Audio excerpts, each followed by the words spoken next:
So I stopped in a national park, which is part of the Erie, Ohio Canal, which was a canal that was dug in the early 1800s that connects Lake Erie to the Ohio River in the south of the state.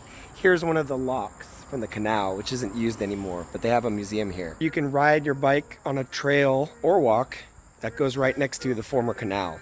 And right behind me is an old tavern that people used to stop at to buy supplies, get a drink, take a rest. Inside is a museum, and they said one kind of funny thing. There's a southern wing of this house that they know was added on. How? Because there was a latrine in the previous part of the house that got sealed up when they built the southern part, and it had pennies from about 1852 in the latrine. So if you've ever dropped coins or maybe your phone in the toilet and you were pissed, don't be sad. Historians might use that one day. Now, usually canals aren't the most exciting topic, but going into the museum, I learned a lot of stuff that I found super interesting. One of which is mostly around here people were farmers, but with the canal and all this commerce and business being done here, it gave people new opportunities. Families used to buy their own boat to haul goods and make some money.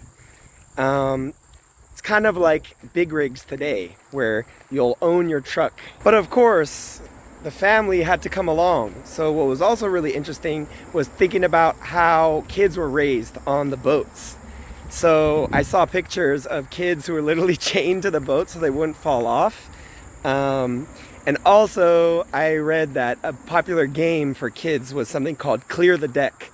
Kind of like tag, but the game was to push off everyone into the water and be the last one standing. Another not so exciting topic, President James Garfield, who's not very well remembered, but I did learn something interesting about him.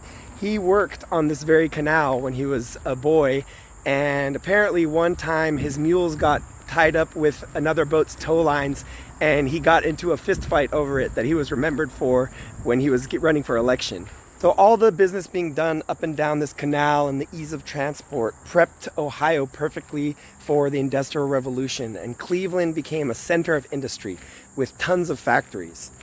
Unfortunately, the factories discharged a lot of their waste into the river, the Cuyahoga River, and this continued for a century or more. The super polluted Cuyahoga is important to the history of environmentalism because in 1969 it famously caught fire. The water caught fire because it was so polluted.